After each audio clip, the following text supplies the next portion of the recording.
Hey, YouTubers, Tasman here, bringing you another episode of Obsidian for TTRPGs. And I just want to give you a quick disclaimer. If I sound less animated or less, well, I don't know, uh, less into it than I usually do, not that I necessarily always sound animated and into it. Um, I, I recently just lost my father. On New Year's Eve, I guess during the day, he finally passed. He was very sick and had severe dementia and stuff like that. So it's a good thing, but it's also a sad thing. So I apologize upfront for less animated or not seeming as into it or whatever. Um, but I'm doing my best to you know keep that compartmentalized. Yes. So in our last episode, I think we've covered enough about fantasy as stat blocks. In this one, I just want to make sure because I know we glazed over initiative tracker, so we might kind of take a little look at that. Then in our next episode, we'll well, no, we'll probably even get into Obsidian Leaflet here, but I wanted to add one more in here that I just realized I didn't have. And part of the reason is because it doesn't sound like it's anything to do with TTRPGs. But this is actually a very, very handy one. And it's called TEXTFORMATTER. Or format, not formatter.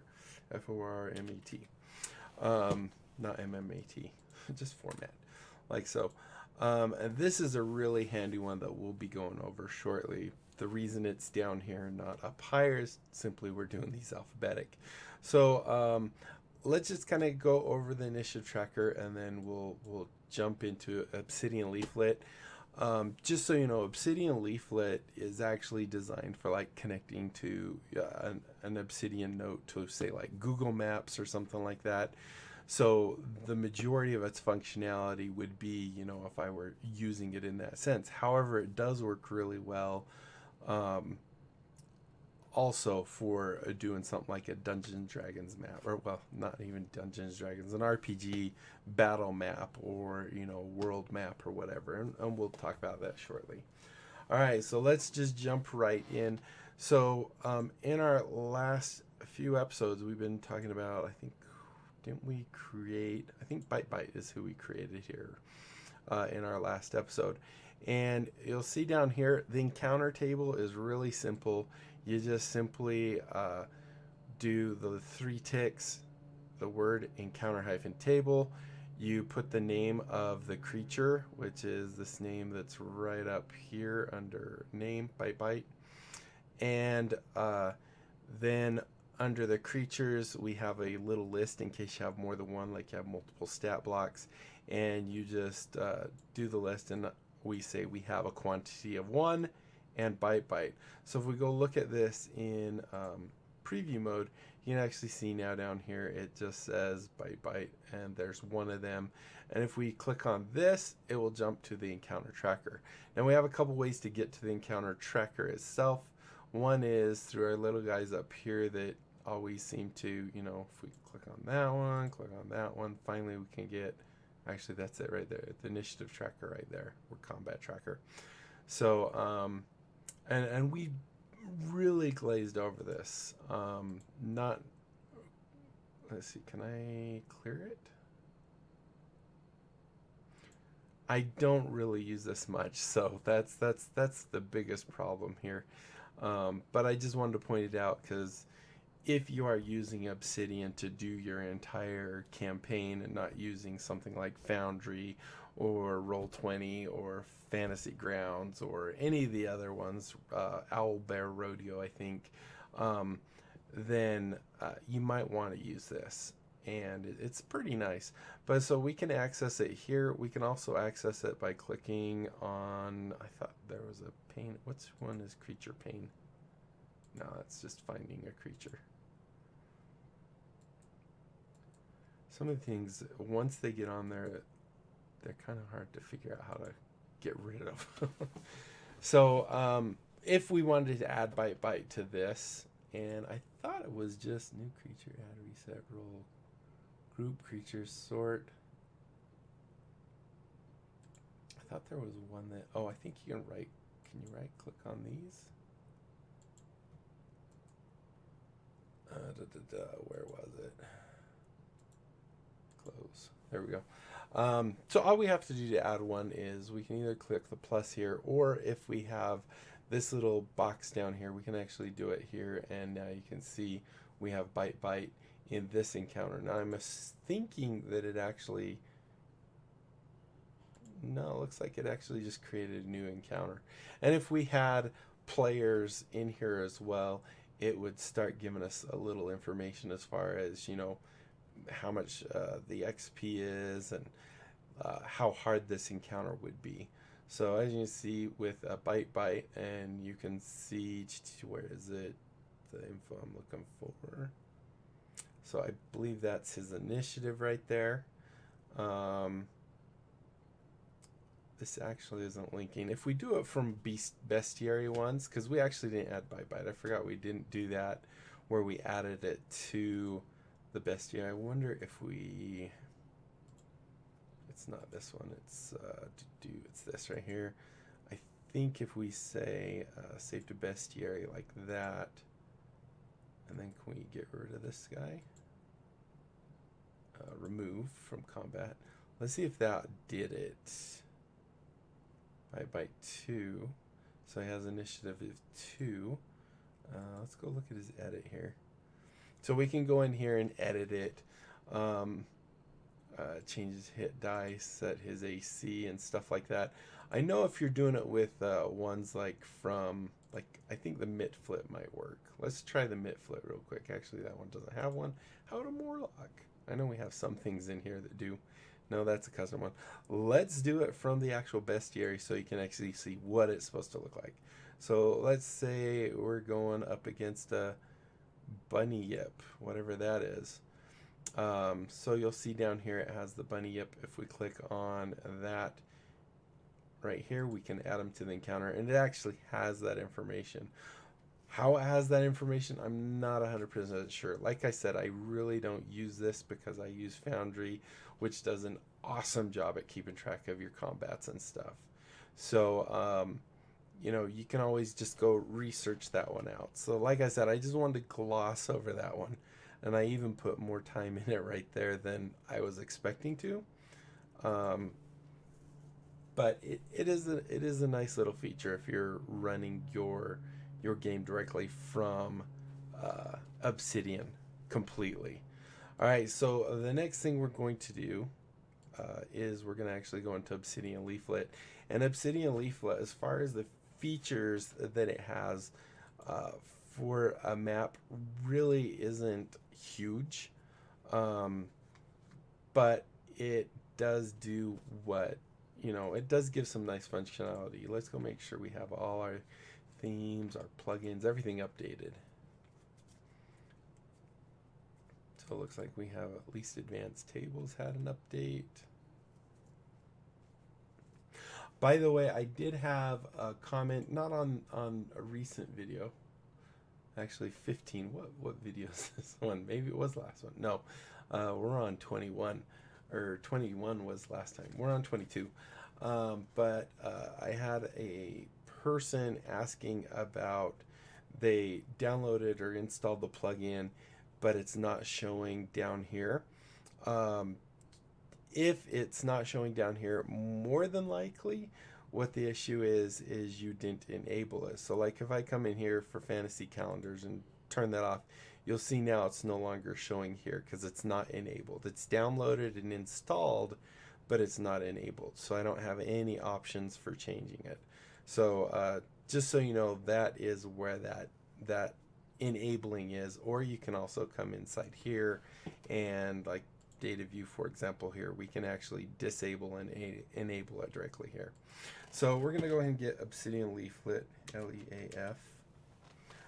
which is right here. This is one by our friend Jeremy Valentine, who has made boatloads of these RPG type ones. Now, like I said, this one is good for RPGs, but that's not its primary design. it actually has more features, like if you're pulling in actual Google Maps or something. As you can see here, let's just we'll just look at this real quick. So we'll click install, and after you do install, always remember to do enable if you're actually planning on using it right away. So what this is going to do is, here you can actually see it in its native form, where it's showing you a map, and it can, you know, move around. You can create pins, I think is the word I want. And then here's more of an example using it with you know, a battle map. And at the very base, it's really simple. If we click on that or make it big? I don't think so. But at the very base, if you can see, I don't think you can because of this, but it just says Leaflet, and then it has the image name. So it says image : and then the image name, and that pulls it up. That's very basic and will work. However, you know, there are other options. So in here, we'll just look at them real quick. We have, so there's the Leaflet. This is where it was saying the image, and you can create a link to an image that you actually have in your folder. This is an ID that it will identify it with. I really don't use that ID much, but it is kind of a required thing, so you want to put something in there. It does have a height, but not a width. The width is usually generated, is an automatic thing, depending on how wide your screen is or how wide the window is that you have open. So you just say what you want the base height to be. These ones, not so important with something like a battle map or something like that. The min and max zoom is the minimum, how zoomed in you can get and how zoomed out you can get, and then the default zoom. Then you have the unit in meters or feet or whatever. Then you can actually have a list here of your different your marker, right? A marker, and you can have multiple of those. And then dark mode, obviously we know what that is. Scale is what the scaling of the, I believe it's the markers in relation to the map and stuff. So you can actually get more information about all that stuff down here, and some additional things as well, like with the longitude, latitude. As you can see, it has the information for them when they're, you know, open the street map version, so you can see it there. I'm trying to think if there was any other really important things in this part. You can create the marker file, marker folder, marker tags. I don't think there's too much more. So that's basically Leaflet in a nutshell. So we're actually going to apply these things, but we're going to go in here now real quick and look at these options. Once again, I don't use a whole lot of these, but the ones I do like is, you know, what we're going to go over. So there's a default marker tooltip behavior. So when you create a marker or a pin on the map, how do you want that to interact with the map itself, you know? And your choices are, if I move over the marker, it will display its information. I can always have it displaying the information, or I can never have it displaying the information. I usually just leave it on hover, and we'll show that in just a minute. This is options to be able to draw on the map with drawing tools. I usually just leave this at default. They're there, but I don't actually use them myself. Once again, we will go over a very basic going over that. Display note preview, that's basically when you hover over it, kind of like we do in our other things. When we hover over a linked note, it will actually show you a pop-up of that note. Display over tooltips. Here's the default longitude, latitude. Once again, don't really care too much about that. Default units, usually in like RPGs, most of them are usually imperial, which is your feet. where metrics would be your meters and stuff. This is once again something to do with the kind of like the Google Maps type thing. You actually have to have a default tile server. Don't have one, so I don't worry about it. And then we don't need that either.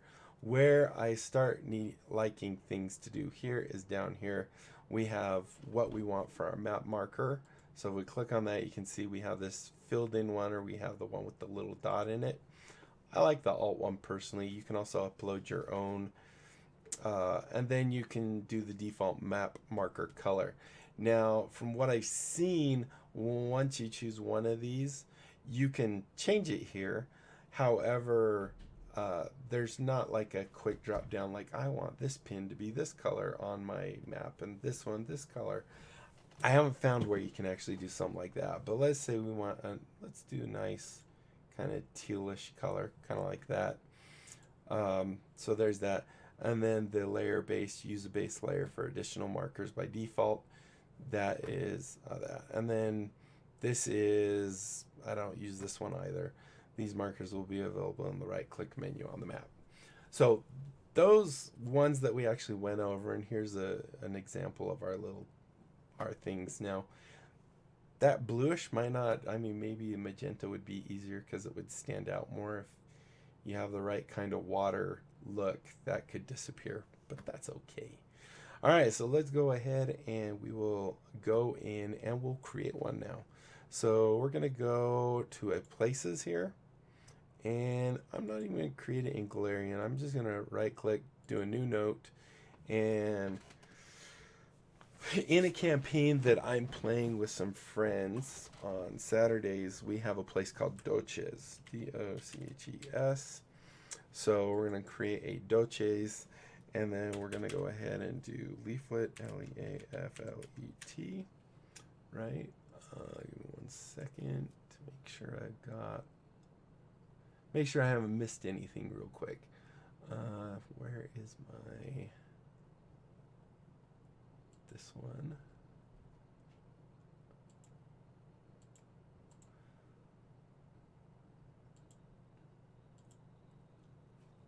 I don't know where that one is. All right, but that's fine.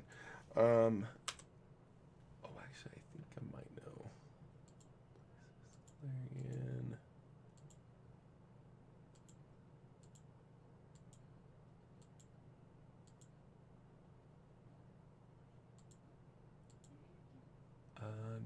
No. Is it in here? I don't know. So Leaf, that looks weird. All right, so if we go look, I'm gonna go pull up the other thing real quick on my other screen so I can see what the settings I usually set are. So I need to go to community plugins, browse, and Leaflet. And I'm just looking at that same list that we did earlier. So we have Leaflet there. So first one we have is ID, and I'm just call it Doches, D-O-C-H-E-S, like so. Then I'm going to come down here, and this will be our image. Now we actually do have an image that I created of Doches right here. I just created it in Dungeon Draft. You can get them on, you can find maps anywhere. This is, whatever you want. This is specifically what I kind of created based off of the description of our GM. So I'm going to go ahead and say image, I-M-A-G-E, colon, and we're going to do our brackets because this is actually a link. And as you can see here, this is the one I'm just doing. I'm going to do D-O, and we'll find one in here that should say Doches. I think that's what it was called, right? Doches PNG. D-O-C-H-E-S. There it is right there. So PNG. So that will be the map that pulls up. The next thing I usually do, I think I set my height to 900. So let's do H-E-I-G. We'll see how this works.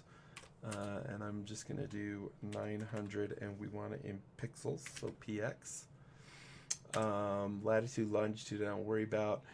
Min zoom, if I remember right, I set my default zoom. And I think if you don't set these, let me just check really quick on the thing here. Min zoom, the default is 1, the max zoom is 10. So you don't even need to set those, but I do set a default zoom to 9, almost completely zoomed in. So if we do DEFAU default zoom, actually is that? Yeah, that's how you do it. And colon, and I think it's 9 is what I have. I think the default is meters for the unit. Usually, I know D&D, Pathfinder, they use feet for their, 5-foot radius and all that fun stuff. So this, I don't even think is really that important, to tell you the truth, because you're not actually measuring things in this. You're just using it to give you your links and stuff. And then scale, I don't even think I do scale. Default is 1, that's fine. And then the dark mode, I think dark mode defaulting to true is fine. So I don't think you need that. But I'm going to put it there anyway. So that's pretty much it. That's all you need. And if we click on this now, you'll see that that's kind of interesting. I've never seen it actually change the color of the map. If we go look at this map, it doesn't quite look like that. I've never seen it do that before. That is very interesting. I'm going to try and refresh. And I don't think it's important for the rest of what I'm doing that I really troubleshoot why those colors are off. I don't think... Hide image. Oh, I might know. No? I'll check something. Let's do a reload real quick. There is... I'm not 100% sure if I typed it or not. So we'll go look. Yeah, that still looks weird. No, it says, I was wondering if this... I didn't say the ping, but we just did the link. Let's see. What else would be in here? ID Doches is fine. Could it? I don't think it's the dark mode, but it was the dark mode, which is weird because usually I set it to true. All right, well, there you go. I guess if you have weird coloring, I mean, I had it right? Dark mode, colon, true. Yeah, that's what it was. I swear I have dark mode set to true on my other one and it didn't do that, but that's okay. So once we have that, basically, as you can see, here's our map. We can zoom in. You have various options here on the side. You can zoom in with it, zoom out. You can also go back to the default or toggle full screen. That wasn't the default one that I was thinking. You have show all markers if you have markers on there. Boy, did that ever zoom it out.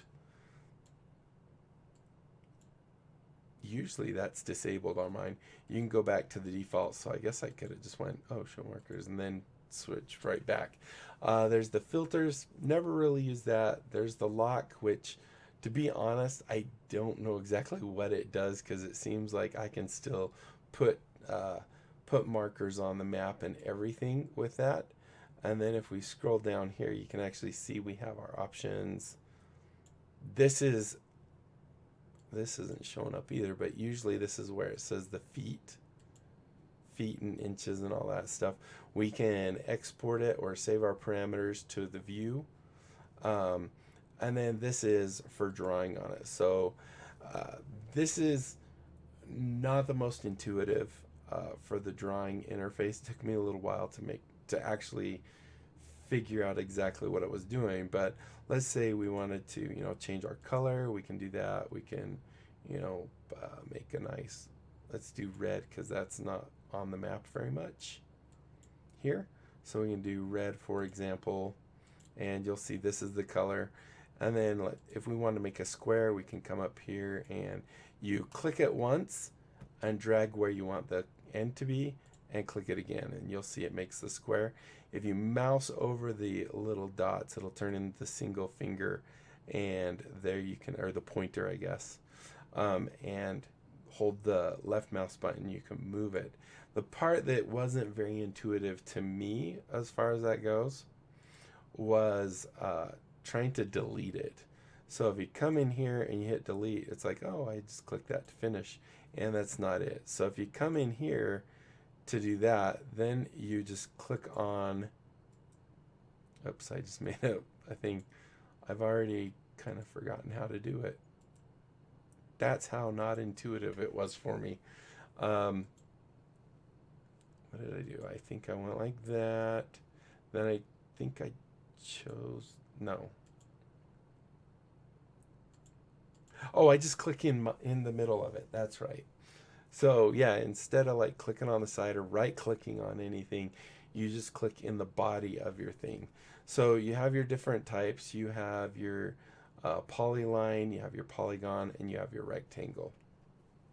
Once again, not really features I use. Once you're done with the deleting, you go ahead and click finish. Here you can click finish. Now, what I really use this for is for the markers and how nice that is.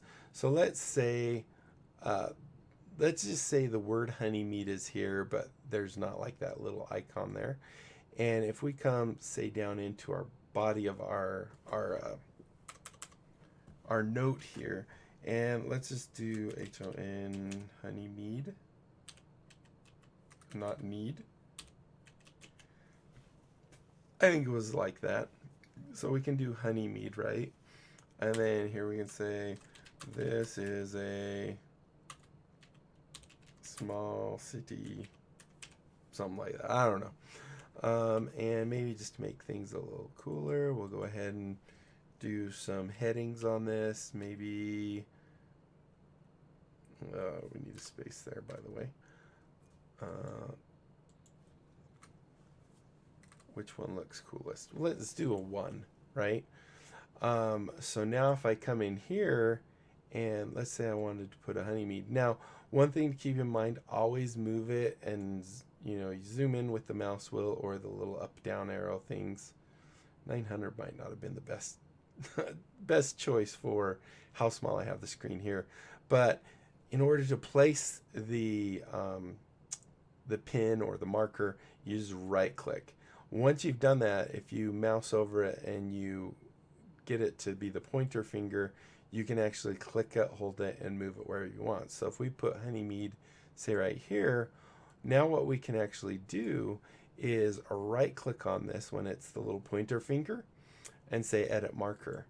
And in here we can, you know, set, oops, I clicked the X at the top. So we can choose default or default. I guess if you have multiple other types of marker types downloaded or installed, you can do that.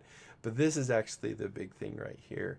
So if it's on the same page that we're doing, what we do is reference the actual page that we're on, which is Doches. And because we want to access that heading, we use the hashtag and we type HON honeymead right here. So you see it's the H1 or the heading 1, and then we can do that. You can add a description if you want. I usually don't even touch anything inside the show advanced. This is where you can say that I want it to execute a command when I click it. You can make it so that this is what we were looking at before, that you know, if I mouse over it, it shows me what the thing is, or we can always have it on, or we can have it never show what the min-max zoom is for that as well.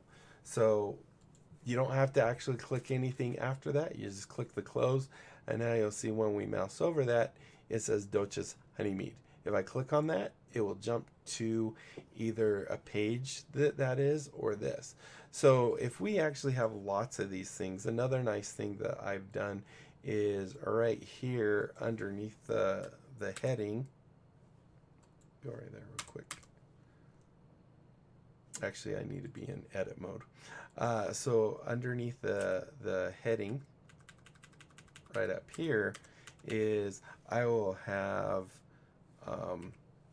just, how do I do it normally? I think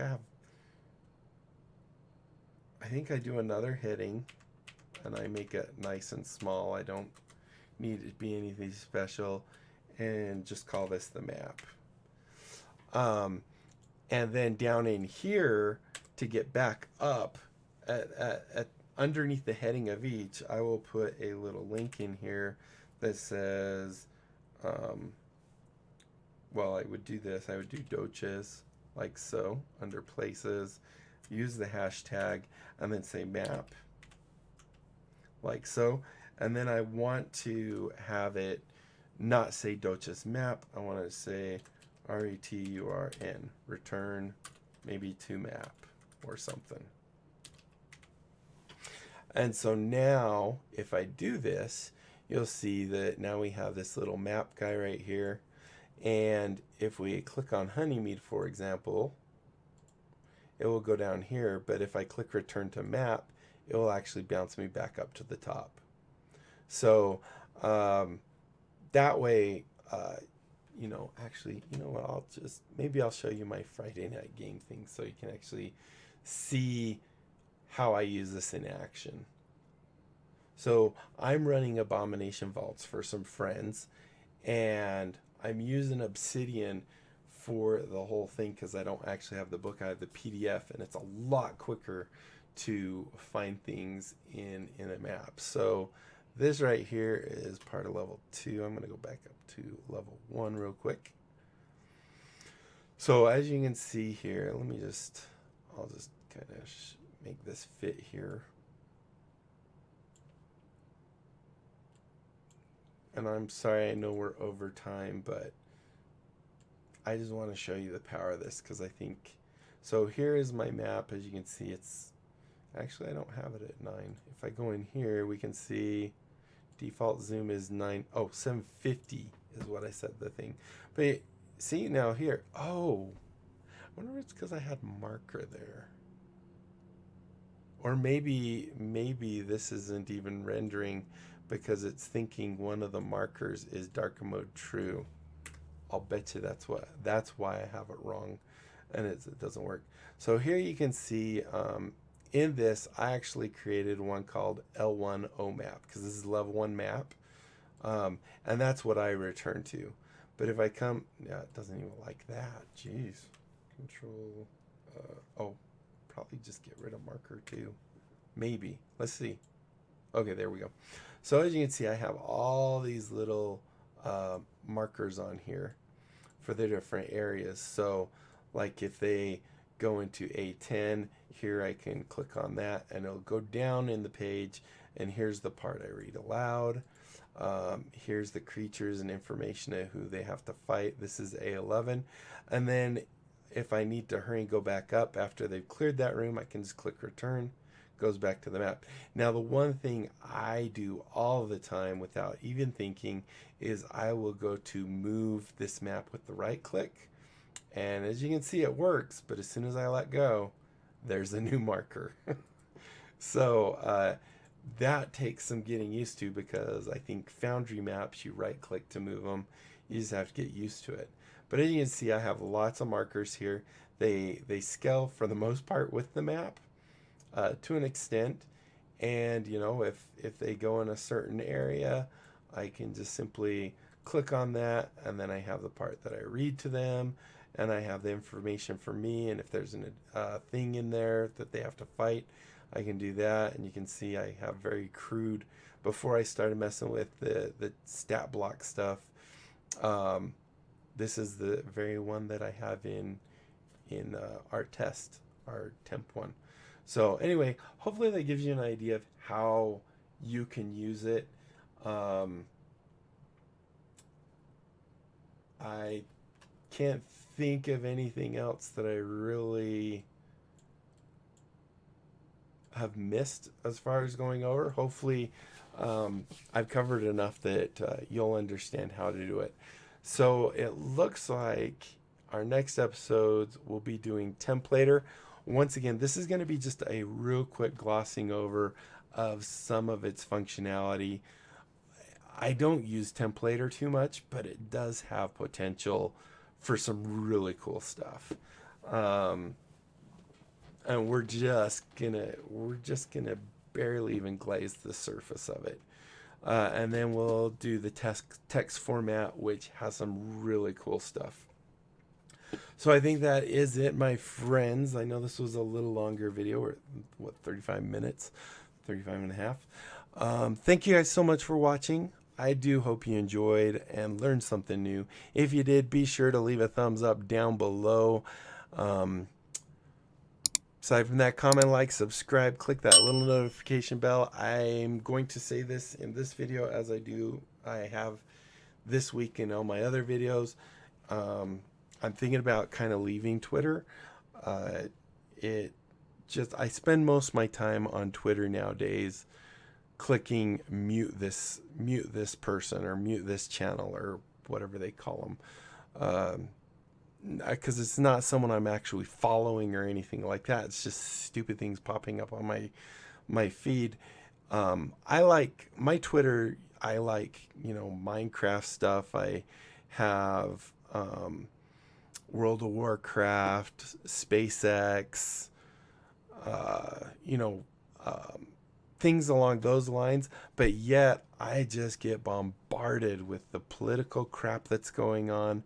And I have my political views and I want to keep them to myself, and I don't want them in my Twitter feed. I go check out news channels and stuff like that and read things like that on my own for my news. I don't care what all these other people are saying, this, that, the other. So yeah, sorry about the rant. You don't have to follow me on Twitter because I'm really thinking about getting rid of it because it's annoying. Or X, I guess I should say it's X. One thing Elon Musk has really done that I think he's destroyed Twitter. But yeah, aside from that, definitely join my Discord. Information's in the video description.